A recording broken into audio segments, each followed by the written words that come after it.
Hello, নমস্কার বন্ধুরা। আজকের এই ভিডিওতে আমরা the rape of the lock নামের মহাকাব্যটি পড়ব। বাংলায় এই মহাকাব্যের মধ্যে কি রয়েছে তা গল্প আকারে সহজে জানব। প্রথমে আমাদের জানতে হবে the rape of the lock এর বাংলা মানে হলো কেশ বলাৎকার। The rape of the lock Alexander পোপের রচিত একটি মক বৌদ্ধিক গল্পের কবিতা, মক হিরোইক নেরেটিভ পোয়েম। উচ্চ বার্লেস্কের হাই বার্লেস্ক এর সর্বাধিক উল্লেখযোগ্য উদাহরণগুলির মধ্যে এটি একটি। এটি প্রথমে দুটি ক্যান্টোতে 334 লাইনে লিংটোটস মিসসেলেনিয়াস পোয়েমস অ্যান্ড ট্রান্সলেশনের মধ্যে 1712 সালে বেনামে অ্যানোনিমাসলি প্রকাশিত হয়েছিল। এরপর 1714 সালের মার্চ মাসে একটি 5 ক্যান্টোর সংস্করণ 794 লাইনে 6টি এনগ্রেভিংস সহ প্রকাশিত হয়। মিস্টার পোপ দ্বারা প্রকাশিত হয়েছিল। পোপ গর্ব করে বলেছিলেন যে এটি প্রথম 4 দিনে 3000-এরও বেশি অনুলিপি বিক্রি হয়েছে। কবিতাটির চূড়ান্ত সংস্করণটি 1717 সালে ক্ল্যারিসাস স্পিচ অন গুড হিউমার, ভালো কৌতুকের উপরে ক্ল্যারিসার বক্তব্য, যেটি ক্যান্টো নাম্বার 5 আমরা পাই, বক্তব্যের এই সংযোজন করে হাজির হয়েছিল 1717 সালের চূড়ান্ত সংস্করণটি।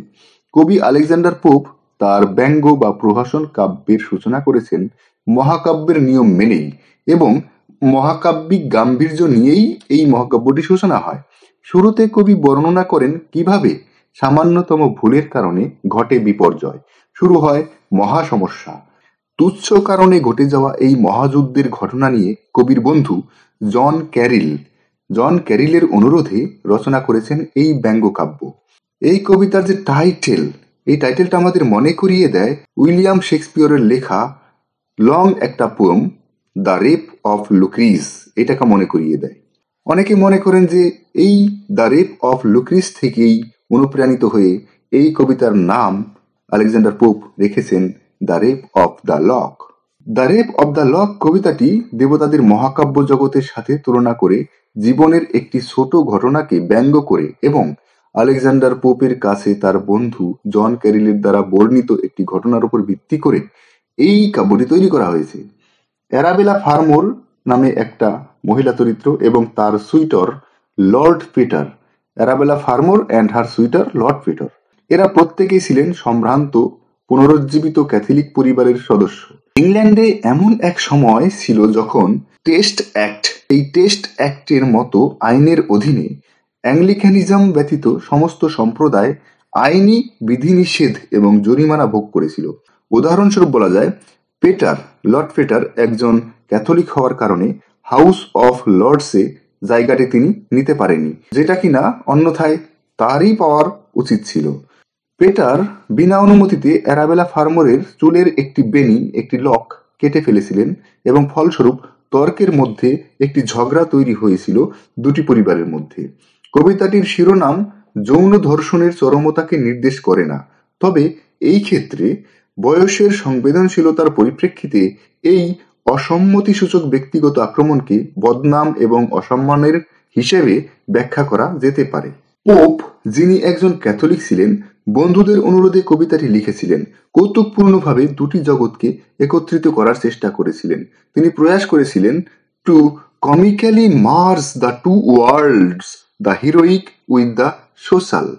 তিনি অ্যারাবেলা ফার্মোরকে প্রতিনিধিত্ব করার জন্য বেলিন্ডা চরিত্রটি ব্যবহার করেছেন এবং শেলফ বা কুমারীদের অভিভাবক আত্মার একটি ব্যবস্থা প্রবর্তন করেছিলেন, যা প্রচলিত মহাকাব্যের দেবদেবীদের প্যারোডাইজড সংস্করণ। পোপ 17 শতকের ফরাসি রসিক্রুশিয়ান উপন্যাস কমটে ডে গ্যাভালিস থেকে তার শিল্পগুলি নিয়েছিলেন। পোপ এসড্রাস বার্নিভেল্ট ছদ্মনামে লিখেছিলেন এ কি টু দ্য লক 1714 সালে, যেটি প্রকাশিত হয়। The rape of the lock কবিতাকে বেশি গুরুত্ব সহকারে না নেওয়ার জন্য হাস্যকর সতর্কতা হিসেবে 1714 সালে এ কি টু দ্য লক তিনি প্রকাশ করেছিলেন। রেপ অব দ্য লক এই কবিতাটি ঘটনার তুচ্ছতাকে জোর দেওয়ার জন্য দ্রৌপদী মহাকাব্যের উচ্চতা তিনি ব্যবহার করেছেন। হেলেন অফ ট্রয়ে আমরা দেখতে পাই যে হেলেনের অপহরণ এই কবিতাতে এসে দেখছি একটি চুলের বেনির অপহরণ হয়ে যাচ্ছে। দেবতাদের জায়গায় শিল্পদের নেওয়া হয়েছে। অ্যাকেলিসের ঢালের বর্ণনা বেলিন্ডার পেটিকোটগুলির একটিতে ফুটে ওঠে।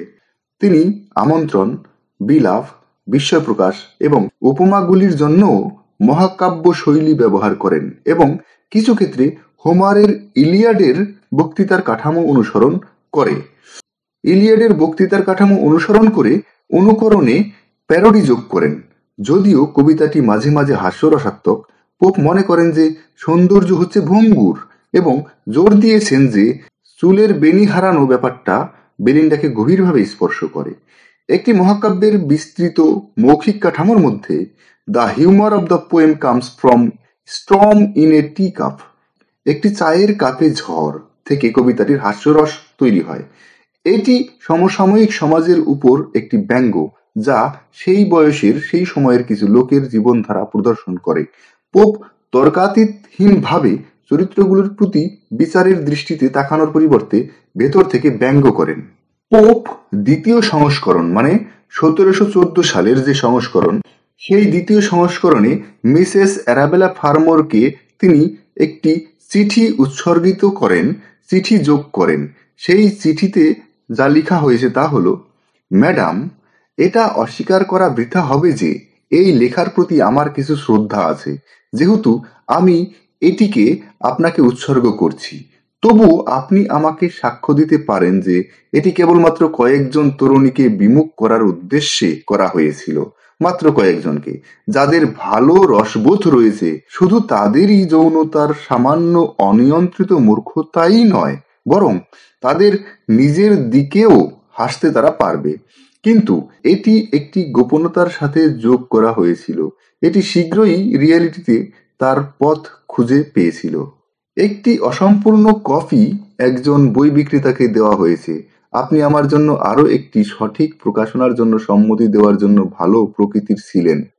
আমি আমার অর্ধেক নকশা সম্পাদন করার আগে এটি করতে বাধ্য হয়েছিলাম। দ্য মেশিনারিগুলো, ম্যাডাম, সমালোচকদের দ্বারা উদ্ভাবিত একটি শব্দ যা ইন্ডিকেট করে যে দেবতা, ফেরেশতা বা ডেমনকে একটি কবিতায় অভিনয় করার জন্য তৈরি করা হয়েছে। এই সুপারন্যাচারাল মেশিনারিগুলিকে আমি একটি নতুন এবং অদ্ভুত রসিক্রোশিয়ান মতবাদ অফ স্পিরিটস এর ভিত্তির উপর উপস্থাপন করার জন্য সংকল্পবদ্ধ। আমি জানি একজন ভদ্র মহিলার সামনে সঠিক শব্দ ব্যবহার করা কতটা অসম্মত, কিন্তু এটা একজন কবির এতটাই উদ্বেগের বিষয় যে তার রচনাগুলিতেই তা বোঝা যায়। এবং বিশেষ করে আপনার জেন্ডার দ্বারা আপনাকে অবশ্যই আমাকে 2টি বা 3টি কঠিন শব্দ ব্যাখ্যা করার অনুমতি দিতে হবে। রসিক্রোশিয়ানস ব্যক্তিদের সাথে আমি আপনাকে পরিচিতি করাতে চাই। তাদের সম্পর্কে আমার জানা সবচেয়ে ভালো বিবরণটি হল লে কমটে ডে গ্যাবালিস নামক একটি ফরাসি বই, যেটির শিরোনাম এবং আকার উভয়ই একটি উপন্যাসের মতো। এই উপন্যাসের মতে 4টি উপাদান আত্মাদের দ্বারা বাস করে, যাকে শিল্প, নোমস, নিম্স এবং স্যালামেন্ডার বলে। নোম বা ডেমন দুষ্টুমিতে আনন্দিত হয়, কিন্তু শিল্প, যাদের বাসস্থান বাতাসে, তারা কল্পনা করা যায় সেরা কন্ডিশনযুক্ত প্রাণী, কারণ যে কোনো মানুষই এই মৃদু আত্মার সাথে সবচেয়ে ঘনিষ্ঠ পরিচিতি উপভোগ করতে পারে। এদের কাজ সতীত্ব রক্ষা করা, প্রিজার্ভ দ্য ভার্জিনিটি। সমস্ত অনুচ্ছেদগুলি শুরুতে দর্শন বা শেষে রূপান্তরের মতোই কল্পিত, আপনার চুলের ক্ষতি ছাড়া, যা আমি সর্বদা শ্রদ্ধার সঙ্গে উল্লেখ করি। ব্যক্তি ক্যারেক্টারগুলি বায়বীয়দের মতোই কাল্পনিক এবং বেলিন্ডার চরিত্রটি সৌন্দর্য ছাড়া আর কিছুতেই আপনার সাথে সাদৃশ্যপূর্ণ নয়। এখানেই পোপের লেখা অ্যারাবেলা ফার্মোরকে চিঠিটি শেষ হয়।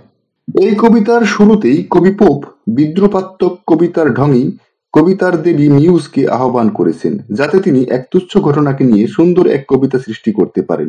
এই তুচ্ছ ঘটনাটা নিছক ভালোবাসা থেকে উদ্ভূত, কিন্তু ভবিষ্যতে তা এক গুরুগম্ভীর প্রভাব ফেলে যায়। কবিতার বিষয়বস্তু নির্বাচনে কবি তার বন্ধু ক্যারিলের প্রস্তাবকেই গ্রহণ করেছেন, সেই প্রস্তাবের উপরে নির্ভর করেছেন। নামকরা লর্ড পরিবারের এক যুবক লর্ড পিটার বিখ্যাত আরেক লর্ড পরিবারের এক যুবতী বেলিন্ডার কাছে তার প্রেম নিবেদন করেন, কিন্তু বেলিন্ডা এই প্রস্তাব প্রত্যাখ্যান করেন। এই প্রত্যাখ্যানের প্রতিবাদে লর্ড পিটার বেলিন্ডার চুলের একটি গুচ্ছ কেটে নেন বা একটি বেনি কেটে নেন, যাকে লক বলা হয়। এই সামান্য ঘটনাই দুই পরিবারের মধ্যে প্রবল ঝগড়া সৃষ্টি করে। ক্যারেল ছিলেন দুই পরিবারের তথা পোপেরও বন্ধু, কিন্তু তিনি পোপকে এই ঘটনার কথা জানিয়ে সুন্দর একটি হাস্যরসাত্মক কবিতা তৈরি করতে বলেন, যা দুই পরিবারের মধ্যে এই ঝগড়াকে কিছুটা হলেও স্বাভাবিক করতে পারে। 5টি ক্যান্টোর মাধ্যমে কবি একটি সুন্দর হাস্যরসাত্মক কবিতা লেখেন, যা সত্যিই এই সম্পর্ককে স্বাভাবিক করেছিল। বেলিন্ডা প্রায় মধ্যাহ্ন পর্যন্ত ঘুমিয়ে রয়েছেন। অনেক বেলায় ঘুম ভেঙে তিনি হাত ঘন্টি বাজিয়ে তার পরিচারিকাকে ডাক দিলেন।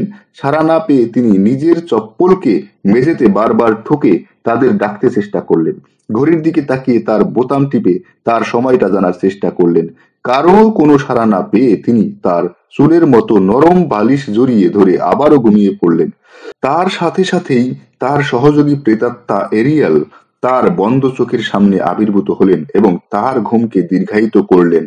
অবিলম্বে এরিয়েল বেলিন্ডার স্বপ্নে এক সুন্দর পোশাকে প্রণয়ীর মতো আবির্ভূত হলেন। এখন এরিয়েল, যিনি কিনা বেলিন্ডার অভিভাবক প্রেতাত্মা, গার্ডিয়ান শিল্প, তিনি বেলিন্ডাকে স্বপ্নের মধ্যে বললেন, তিনি বেলিন্ডার কাছে এখন যা প্রকাশ করবেন বেলিন্ডাকে তা বিশ্বাস করতে হবে। বেলিন্ডার জানা উচিত যে তার চারপাশে সবসময় অসংখ্য আত্মা ঘোরাঘুরি করছে এবং তার সমস্ত কার্যকলাপের নজর রেখে তারা তাকে পাহারার মধ্যে রেখেছে, কিন্তু তারা সবসময় মানুষের চোখে অদৃশ্য রয়েছে।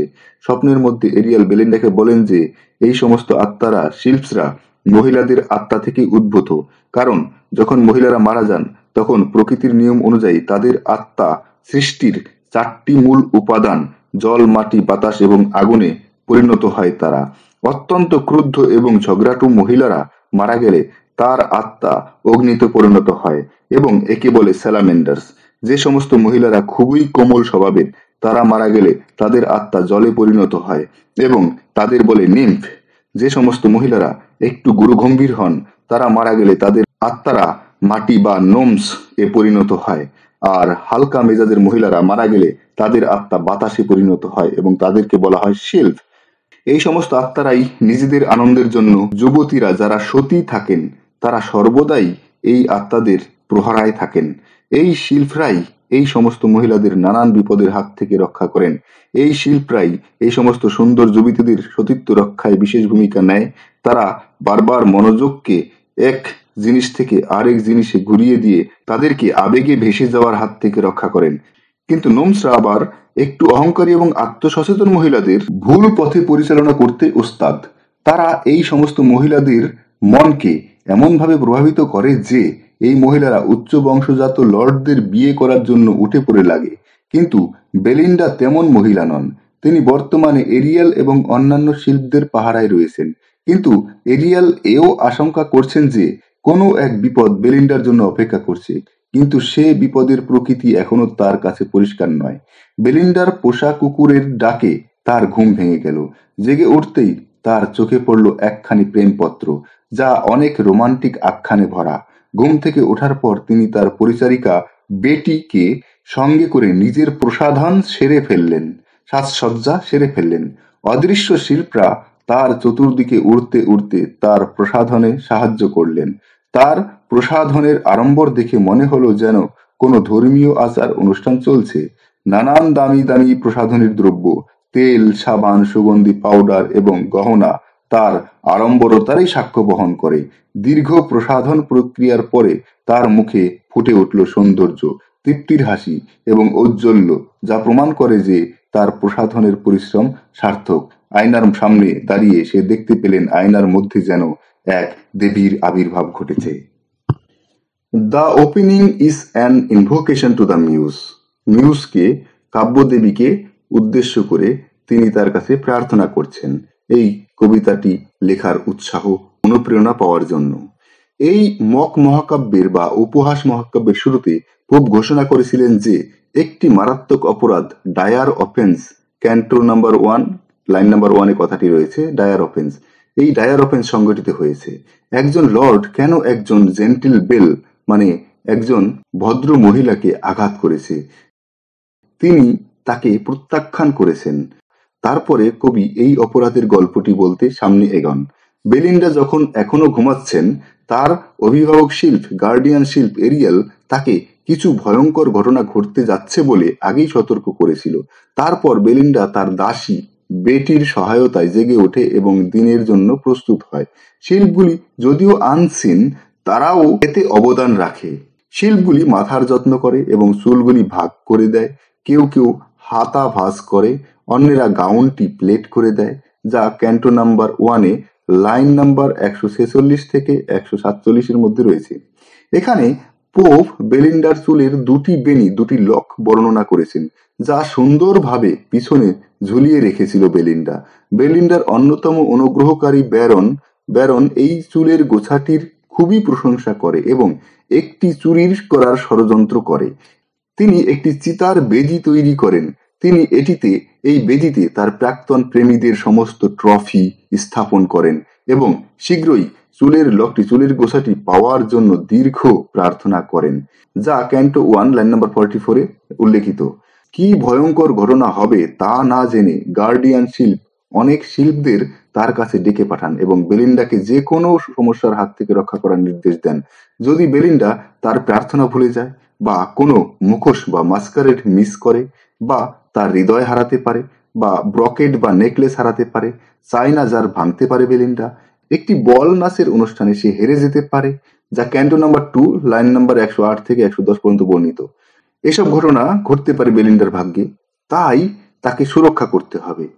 এসব সতর্কতার মধ্যে তাই বেলিন্ডা হ্যাম্পটন কোর্টে পৌঁছে যায় সুরক্ষিতভাবে এবং গেম অফ ওম্বার খেলাতে আমন্ত্রিত হন। এই গেম অফ ওম্বার একটা হচ্ছে 3-হ্যান্ডেড গেম, ওই 3 তাসের মতো এক ধরনের খেলা।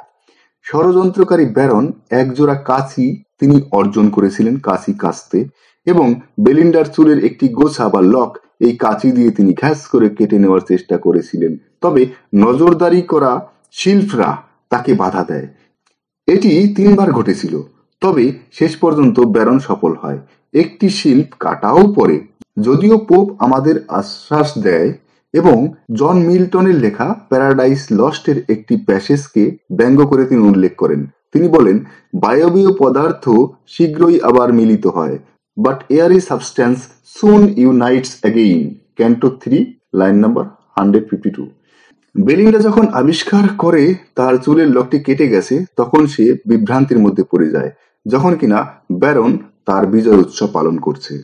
আমব্রিয়েল নামক এক নোম এখন স্প্লিনের গুহায় যাত্রা করছেন এবং এই রানী স্প্লিনের কাছে দীর্ঘশ্বাস, স্নেহ, আবেগ এবং জিহ্বার যুদ্ধ, তর্ক বিতর্ক করা, ঝগড়া করার যে কৌশল তা সেখান থেকে অর্জন করছে এবং একটি শিশি ভর্তি করে হতাশা, নরম দুঃখ, বেদনা এবং প্রবাহিত অশ্রু এগুলো তিনি নিয়ে আসেন সেই স্প্লিনের গুহা থেকে, স্প্লিনের কাছ থেকে। A vial next she fills with fainting fears, soft sorrows, melting griefs and flowing tears.